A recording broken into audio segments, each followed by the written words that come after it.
Le magazine littéraire Épilogue est une présentation de la Librairie du Quartier.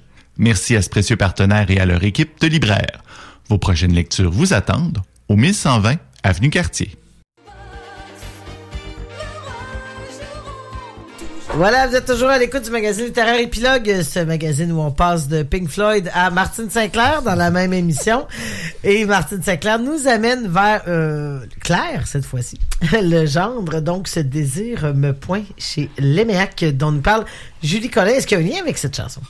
Sur l'amour. Pas du tout, c'était en lien avec moi, parce qu'Oppenheimer nous a amené au Nouveau-Mexique, puis dans la chanson, comme en road trip, puis ils vont dans des restos-bars où il y a des jukebox, puis... Je confirme que non.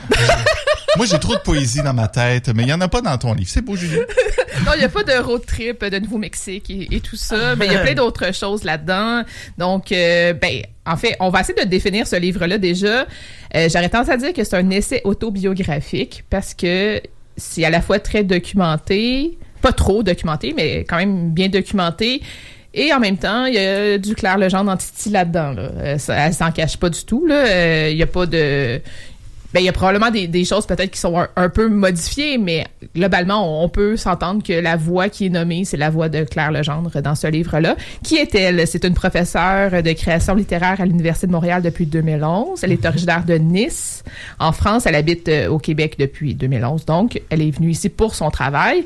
Elle a écrit plusieurs livres. On peut parler entre autres de Le Nénuphar et l'araignée, Bermude aussi. Elle a aussi dirigé le collectif Nullipare à propos des femmes sans enfants. Ah oui, OK. Oui, un thème récurrent de notre année. Oui, mais là, ça date quand même de quelques années. Là. C'est que ça, à la limite, c'est peut-être elle qui a ouvert la voie au Québec là, par rapport à ce genre de livre-là. Parce que oui, on a eu 2 livres à ce propos-là en 2023. Dessinée, un recueil de Valérie Faure. Oui, c'est ça. Pas un recueil, Oui, un livre. Un livre, finalement. Oui, tout à fait. Un livre aussi difficile à définir, peut-être. Oui, c'est ça, exactement. On se trompe pas. Puis là, on peut se dire, Julie, ce titre-là, ce désir me point. Est-ce qu'il faut qu'on comprenne quelque chose? Est-ce qu'il y a un jeu de mots? Est-ce qu'il y a quelque chose? En fait, poindre, on dit que c'est, selon le Robert, c'est entre autres blesser, faire souffrir. Donc, on peut se dire, c'est ce désir me point.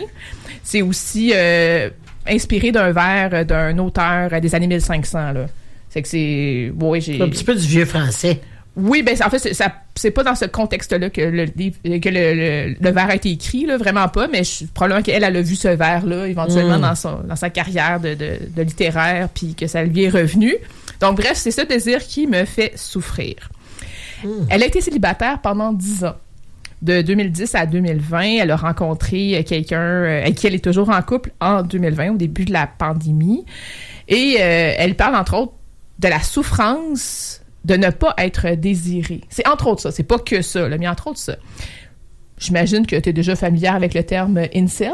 Oui, tout à fait, qu'on attribue beaucoup aux hommes, d'ailleurs. Aux hommes, en effet. Puis donc, je vais vous lire un célibataire involontaire. C'est ça. Je vais vous lire un petit extrait, vous allez comprendre un peu où on s'en va. On est vraiment au début du livre. Les incels sont malheureux parce que les femmes ne veulent pas d'eux. Ils se sont mis à les haïr. Ils revendiquent le droit au sexe comme s'il leur était dû. Le mot qui désigne leur pendant féminin, femcel, ne semble pas prendre en compte la dimension subie du célibat. Le préfixe « in » de « involontaire » a disparu. Il y a pourtant des femmes qui souffrent pareillement de leur célibat des années durant. Les femcel tournent généralement leur pulsion violente contre elles-mêmes, cultivent une haine de soi qui commence par la dépréciation physique. C'est que ça commence comme ça, entre autres. C'est vraiment encapsuler là, une thèse en soi. C'est ça. C'est que là, tu fais comme genre, OK. Parce qu'elle a souffert de ça, puis c'était pas nécessairement toujours volontaire d'être célibataire. Puis c'est pas parce que, ces pauvres hommes qui sont malheureux puis qui en veulent aux femmes, là, moi, je suis célibataire, je vais aller vers un de ces hommes-là puis je vais le rendre heureux. C'est pas ça. Ça marche la vie, là. Puis il y a toute la violence d'être célibataire, d'aller à la rencontre. Puis elle parle de ça un peu, mais pas tant que ça. C'est pas un livre sur Tinder. Elle n'est pas dans le dating en série. Elle l'a quand même fait un peu en disant, là, mais c'est pas ça. Là, c'est pas un livre à propos de Tinder puis tout ça, mais il y a quand même une certaine violence là-dedans où est-ce que tu dois réfréner certains éléments qui sont toi, qui te constituent pour mieux plaire, pour être désiré, pour être dans le regard de l'autre. Donc, elle va parler aussi du désir de laisser un bon souvenir Par exemple, quand elle a des relations sexuelles, elle dit, j'ai pas nécessairement comme de plaisir, mais l'important, c'est que je performe pour laisser un bon souvenir à cette personne-là, pour être désirée. C'est que là, c'est comme, wow! Tu sais, mais ça amène plein de réflexions qui sont tout à fait valides, là, très intéressantes.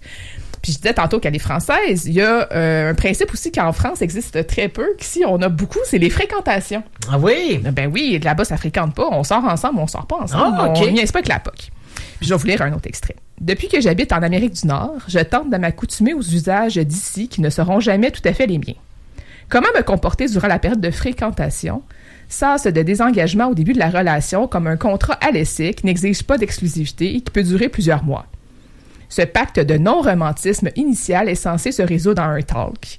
Conversation de convention au cours de laquelle les deux partenaires, au terme de la période d'essai, décident qu'ils cesseront de fréquenter ailleurs pour se concentrer sur ce qui est désormais une relation. Ils peuvent aussi décider de mettre fin à la relation, de rester amants sans plus, fuck friends ou quelque chose comme ça, en attendant que l'un des deux trouve mieux. Cette suspension des sentiments décourage toute mise en récit de l'amour naissant, ne t'emballe pas, qui demeure en rétention dans un endroit secret en attendant qu'on l'autorise à se manifester. Tempérer l'obsession érotique et romantique, réfréner l'élan qui précède le couple, dans ce moment d'ébullition, feindre la nonchalance, me voilà disqualifié. Fait que j'ai toutes ces réflexions-là qui sont vraiment intéressantes. C'est ça, on voit que c'est bien écrit, qu'il y a vraiment un travail dans l'écriture, dans la réflexion. Il y a toute une mise à nu aussi là-dedans, parce que elle se cache pas, là, c'est elle. Là. On se dit pas genre, oh, son personnage habite en Amérique du Nord. Non, c'est elle. Il y a pas de niaisage avec ça dans ce livre-là. C'est très évident. Il y a aussi tout le côté de désir matériel également qui est évoqué là-dedans. En fait, on peut parler de posséder certains objets, tous mettons les sites qu'on fréquente puis qu'on fait des paniers alors qu'on n'achètera pas les mêmes affaires. Il y a aussi tout le côté des cadeaux qui nous sont offerts puis que c'est pas tout à fait ça qu'on avait demandé. Okay. Tu sais, mettons, on nous demande « Hey, qu'est-ce que tu veux pour Noël? » Puis je te dis « Hey, je veux ça. » Puis tu m'offres complètement autre chose. Est-ce que tu m'as écouté? Ah oui, OK. Est-ce que tu as écouté mes désirs? C'est le désir sous plusieurs formes. Oui, c'est ça. Ou quand tu es dans une relation de couple, par exemple, puis que là, tu achètes un cadeau à quelqu'un pour lui faire plaisir, puis ce cadeau-là lui plaît pas, puis que là, l'inverse arrive aussi, tu sais, toi aussi, tu reçois un cadeau qui te plaît pas, puis là, t'es comme... on est tous à la même longueur d'onde. Il y a aussi, comme professeur à l'université, le désir de plaire aux étudiants. Elle parle qu'à chaque début de session, un petit peu avant le début de session, elle va s'acheter un nouveau veston de professeur. Elle va faire couper ses cheveux pour avoir une coupe fraîche pour plaire à ses étudiants, pour susciter le désir chez ses étudiants et étudiantes, là, être devant eux puis d'être bien, c'est ça qu'ils disent, oh wow, les beaux vêtements, oh wow. Elle parle aussi qu'elle vient d'une famille très aimante, puis ses parents lui ont offert des luxes. Quand même, ils ont payé un beau sac d'école, mais qui avait aucune commune mesure avec les autres élèves à l'école, là. Puis il y avait quand même un côté où elle suscitait le désir aussi, la jalousie, l'envie. Elle va le faire différent parallèle entre ça.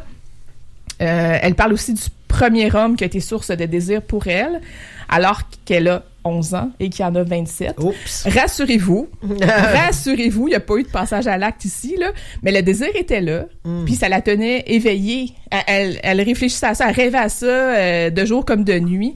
Donc, elle va parler de ça. Elle va parler aussi du désir d'être visible pour les femmes de plus de 40 ans.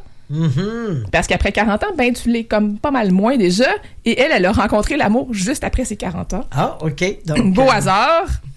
Elle va parler aussi en lien avec sa relation de couple qui maintenant existe.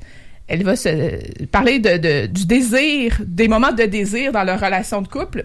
Je vais vous lire un extrait à la page 142. Je m'en vais un peu loin, là, mais OK, je l'ai. Donc, elle parle elle parle pas trop de sa relation de couple parce qu'elle veut quand même la préserver. Puis là, ça implique plus juste elle, ça implique lui aussi. C'est qu'elle fait quand même attention à ça, mais il y a quand même un moment où est-ce qu'elle est dans son bureau. Puis là, elle se dit, là, mon chum est dans la maison.